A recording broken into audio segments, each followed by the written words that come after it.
Thank you, youth choir, very much.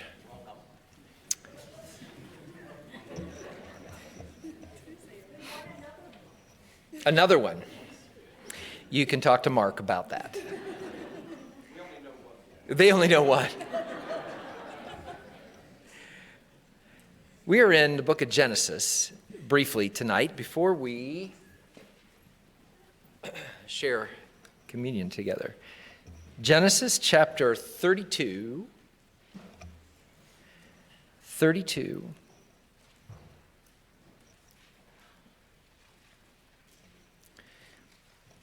I want to read starting in verse 22.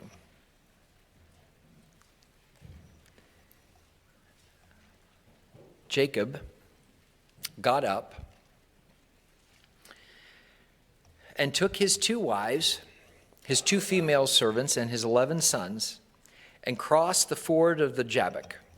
After he'd sent them across the stream, he sent over all his possessions. This is when he's on his way back into the promised land. So Jacob was left alone, and a man wrestled with him until daybreak.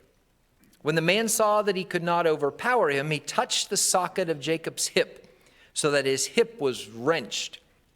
The man said, "Let me go, for it is daybreak." But Jacob replied, "I will not let you go unless you bless me." The man asked him, "What is your name?" "Jacob," he answered. Then the man said, "Your name will no longer be Jacob, but Israel, because you've struggled with God and with people and have overcome."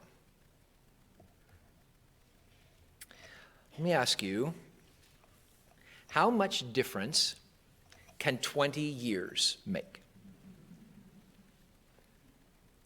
Some of you aren't old enough to have been alive.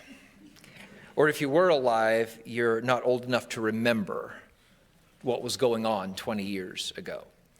Unfortunately, others of us are old enough to remember 20 years ago. 2002 was the year. The New England Patriots beat the St. Louis Rams in Super Bowl 36. It was Tom Brady's first Super Bowl. 20 years later, the Los Angeles Rams win the Super Bowl and Tom Brady retires. 20 years ago, NASA's Odyssey space probe begins to map the surface of Mars. 20 years later, the private sector is now giving very rich people rides into outer space. 20 years ago, eBay acquires PayPal. 20 years later, eBay disowns PayPal. 20 years ago, jump drives, Bluetooth technology, camera phones, and Toyota Priuses were all just coming into their own. 20 years later, we wouldn't know how to live without them. How much difference can 20 years make? Quite a lot, as the life of the patriarch Jacob also reveals to us. 20 years before this moment, he was alone, just like he was here. And 20 years before, he was confronted by God at night, just like he is here. But 20 years ago, he was leaving his home and his family and the promised land. And now 20 years later, he's returning to all of that. And he's coming back, in many ways, a very different person. God had begun a transformational work in Jacob, and he had been working on Jacob through those years. Sometimes it was hard to see, but God was working on Jacob during those years. But on this night, God would not really complete his work in Jacob in the sense that he never really seems to finish his work in us.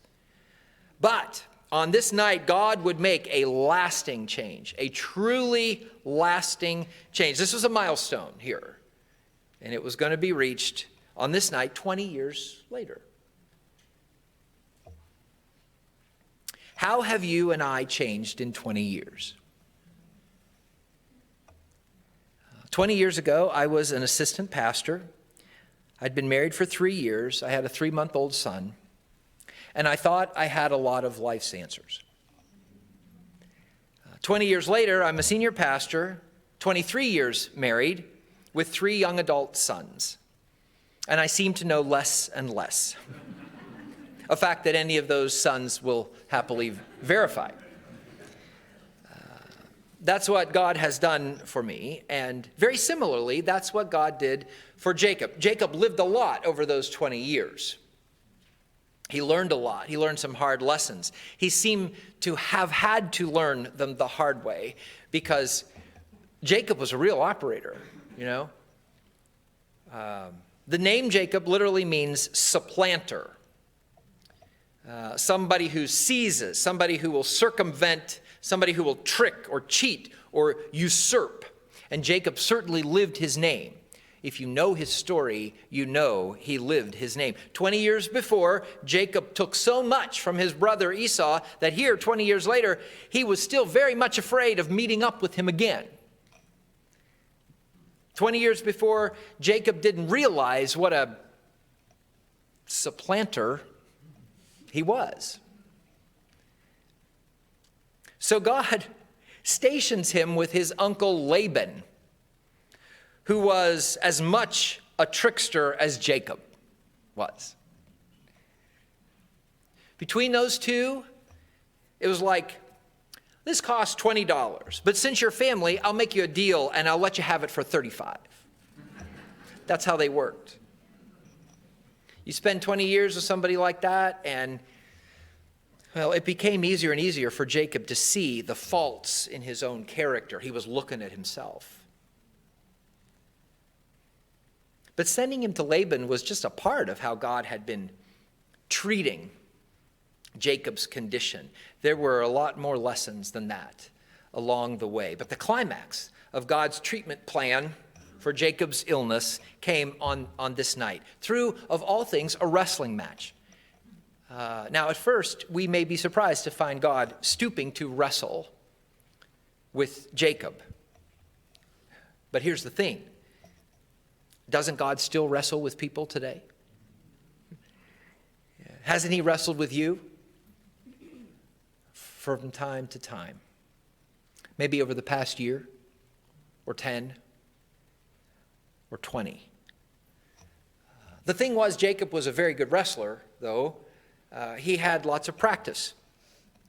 In fact, for 20 years, the supplanter, more than 20 years, the supplanter, he could have had one of those jackets with the name on. He was the supplanter, the wrestler, like professional wrestler, you know. The supplanter didn't let anyone get in the way of what he wanted. Esau, Isaac, even Laban, close or distant, friend or family, it didn't really matter. Jacob had a way of always coming out on top until this night. Until this night. This wrestling match did not go his way. Now, he put up quite a fight, and he probably fully expected to win. And the one that he was fighting maybe even let him think he could win, or he would win, but he wasn't going to win. All his opponent had to do ultimately was touch him in just the right way, and for the first time in his life, Jacob concedes weakness. For the first time in his life, the supplanter, the usurper, admits that somebody else is more powerful than he is. There in verse 27, God, who is later revealed as the opponent in some form, we don't know exactly how, the pre-incarnate Christ, the messenger, God himself, something, I don't know, we don't know. But in verse 27, God asks for his name. Now, God knew Jacob's name. God knew who he was wrestling. But in that day, you see, one's name revealed one's character. So what God was really asking for, I think, from Jacob was a confession. Son, tell me who you are. Can you? Can you tell me who and what you truly are? And for the first time in his life, I think Jacob admits to both God and to himself, I'm a supplanter. I'm a usurper. I'm one who does whatever it takes to get what I want. That's who I am. And God says, yes, you are. It's funny, you know, it's always comforting to have God agree with you, even when you're confessing to being a rat. God says, that's who you've been, but you will be that no longer. From this point on, your name, who you are, is going to be different. Your name's going to be Israel, which means God fights. See, all his life, Jacob knew the importance of God's blessing. He chased it. He tried to seize it, to take it. He was the one who fought everybody else to try to get it because he considered himself too powerful, too self-sufficient, too proud to let the blessing simply be given to him in God's way and in God's time. Jacob had been fighting for this all of his life. He'd been fighting with God long before this night. He'd been fighting with God. For 20 years and longer, he'd been fighting with God. But now the fight was all over. And Jacob's identity was going to be different. His name would no longer reveal this flawed, self-centered character. The cheater wasn't going to cheat anymore. The usurper wasn't going to usurp anymore. The trickster wasn't going to trick anymore. His name would now declare to the world that God fights, and God had fought him, and God had defeated him. And in defeat, he won. Jacob did. Israel did. It was the first time in Jacob's life that he lost, and yet he still won. He even came away injured, but he was still the winner because he was finally able to see that true blessing comes not through personal power, but through obedience and submission to the God who fights. It took 20 years. It took a long, dark night of the soul, and it took a fierce wrestling match to do it. But Jacob now knew that he might as well leave the fighting to God, because God does fight. And when God fights, God always wins. And when God wins, those who are on his side, even in defeat, even in injury, they win, you see.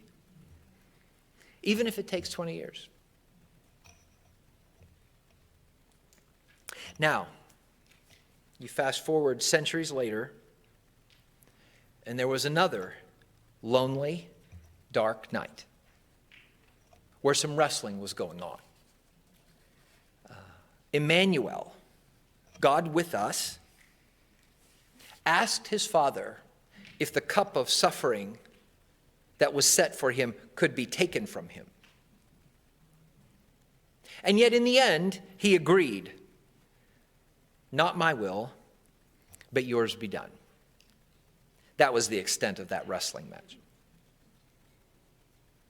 And in that agreement, the one named Emmanuel, God with us, became, even more fully than he was already, Jesus, the one who will save his people from their sins. Great injury came to him, far greater than a wrenched hip. And yet in his loss on the cross, not only did he win, but we won along with him. As long as we are in him, we won along with him. So we remember him tonight. As he asked us to do, we remember him tonight.